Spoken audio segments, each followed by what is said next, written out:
let's take a look at the film Magnolia. This is directed, written also by Mr. Thomas.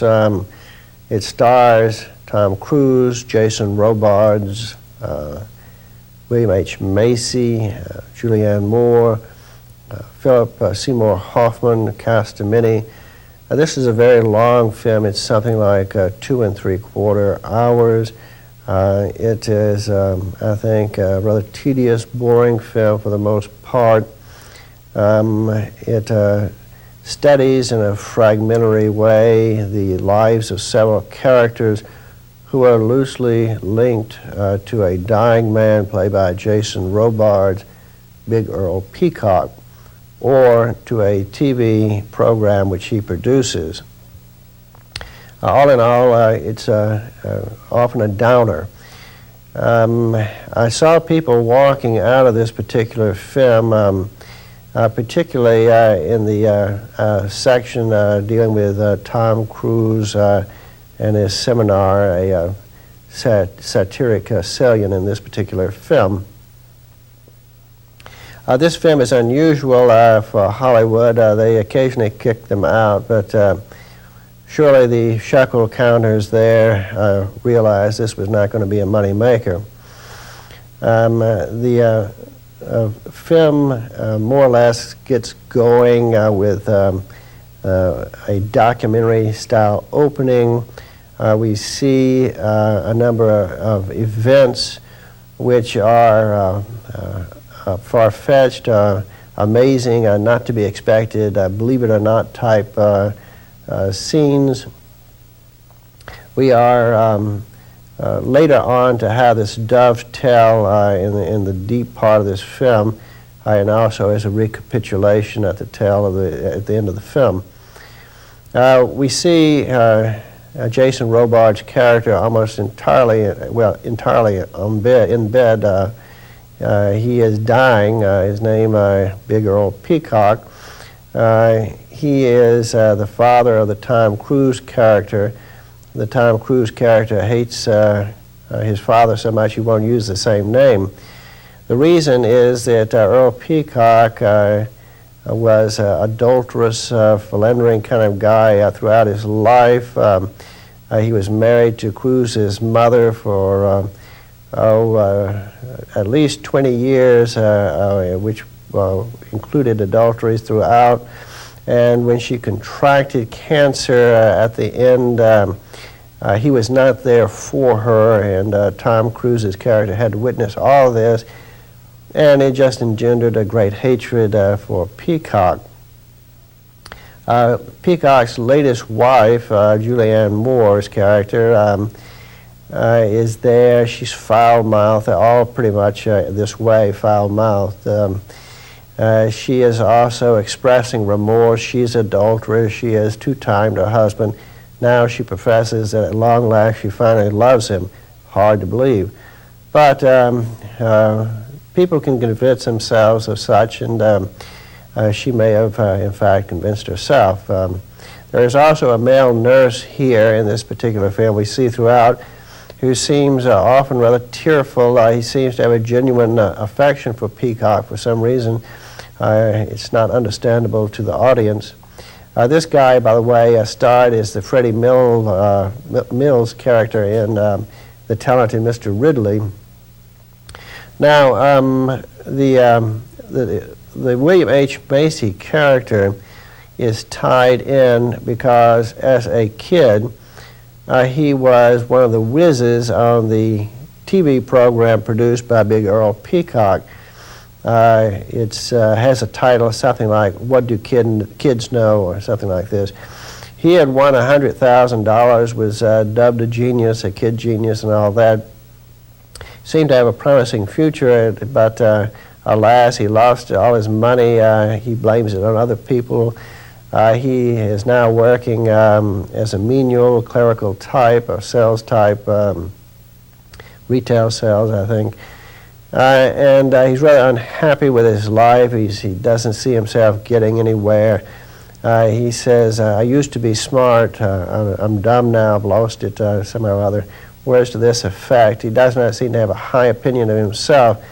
and he seems to think that money is a means to social acceptance, perhaps a convert to the dictum of Elizabeth Taylor, which is money is the best deodorant, words to that effect. I think she actually learned that from her husband, one of her husbands, Mike Todd. At any rate, this seems to be the view of the William H. Macy character now. He dithers about unimportant things. He is interested in cosmetic things. He wants to have braces, spend $5,000 for braces. He is a very lonely kind of guy, apparently. He says, I have love to give, but I don't know how to give it. It seems that his longings have turned a perverted way. He seems to be a victim of misdirected libido. We see him in a bar which seems to cater only to men, and he seems to have a crush on the bartender, a young strapping fellow with braces. Although there's some humor here, all in all it's a pathetic scene and something of a downer. We also see the Tom Cruise character quite the opposite. He is a successful seminar giver, exploiting the sexually unsuccessful, I should say, or feckless male population, trying to cash in on their desire to be conquering heroes in regard to women. And his approach is sort of like back to the caveman deal. I remember when I was coming up, there was a song that came out that was quite popular. Some woman, it was something like, Johnny, get angry, Johnny, get mad. I want a caveman, I want a brave man. Johnny, show me that you care. So anyway, it looks like Tom Cruise might have keyed off something like that to start his seminar. Anyway, he definitely has a go and get it attitude, and seems almost to sanctioned even rape, date rape type situations and so forth. So very unseemly, and you can see how this would tick off women, and I think this was really what caused some to walk out.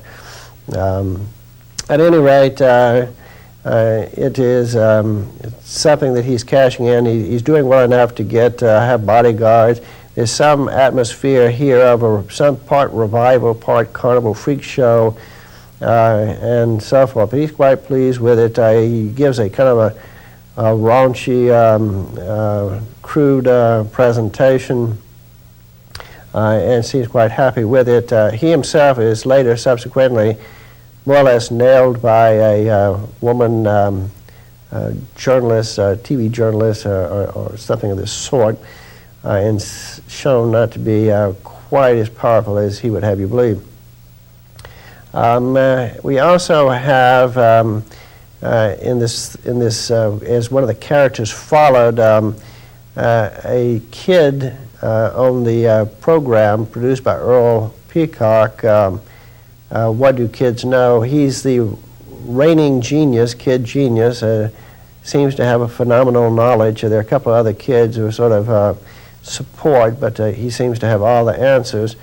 He has a father who seems to be very proud and pushy, getting his 15 minutes of fame, as it were, on the shoulders of his son.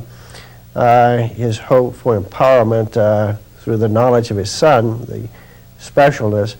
Well, it all comes a cropper for him when his son finds a watery rebellion. But at any rate, this particular program is also hosted by another character followed in this film, a host of the TV program, an older fellow who seems to be quite popular with the viewer, and kind of calls to mind the character of Art Linkletter and his program, Kids Say the Darndest Things. Now this particular man, and he incidentally also appeared as the detective in the talented Mr. Reilly film, suggesting that these actors nowadays must make batch contracts. They all have appearing in films relatively at the same time, coming on the same time. Anyway, however it works, he is there. He has a loyal wife. They both drink too much. He finds out that he's dying like the old man, or Earl Peacock, who produces his program. He has cancer, which is spread into the bones, and he's a goner. He has about 3 months. It also turns out that he may have sexually molested his daughter at one point. And this leads to the daughter, who is also followed. She's sort of a basket case, wild, on cocaine, promiscuous, deceitful, and so forth. And this she blames it all on Daddy, of course, and may have or may not have a reason, because it's unclear whether he did or not. He seems to take a viewpoint when I can't remember, so that's rather damning to most people. Anyway, she is visited by a police officer played by the Hoffman character, Philip Seymour Hoffman. We also see him interacting with sort of a black kid, a chorus, a prophet chorus, a kid whose function seems to be something akin to the calypso singer in Kurt Vonnegut's Cat's Cradle. And anyway, I kind of took it that way, although in point of honesty, I could not understand what the kid was saying too clearly. He was rapping out something that seems to have been of a prophetic in nature and involving the devil and whatnot. But anyway, he appears in the film intermittently. The police officer in this particular film is the anomalous character. He is the good guy in this film, which is filled otherwise with rather repellent characters. He is shown early on as a fellow who just wanted to go out and do something good to make the world a little better. He's a beat cop. There's nothing about him that says Fed cop at all. Just an ordinary guy. But what is very interesting about this particular police officer is we see him in his apartment, which is rather cell-like, and in the background of the wall is a wooden cross suggesting that he is a Christian in orientation. So it is an amazing character in this sense that he is, or that this film portrays the only positive character as being a Christian character. At any rate, he keeps the law, he's mindful of the law, but he also has reason and compassion, which he tries to employ in his interaction with a kid that we meet, the black kid, also with the daughter of the quiz game, the cocaine strung out daughter, and also eventually with the William H. Macy character, saving him from his own foolishness in regard to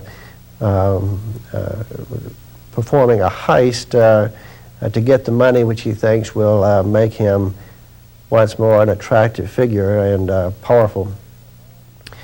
Well, we have all these awful people in this one blue night, as it were, and we have suddenly a raining down at a crucial point of frogs.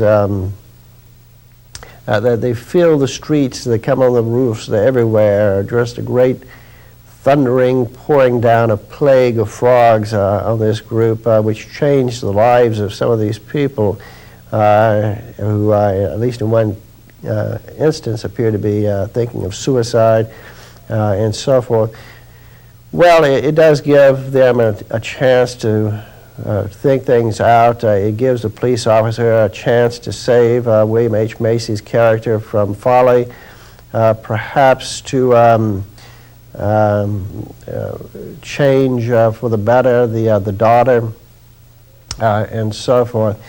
There's also, at one point in this film, a kind of change singing of a song This occurs before the frog incident plague, in which each of the main characters sings the same song lines, something like, at least ending with something like, you can't change it, so forget it.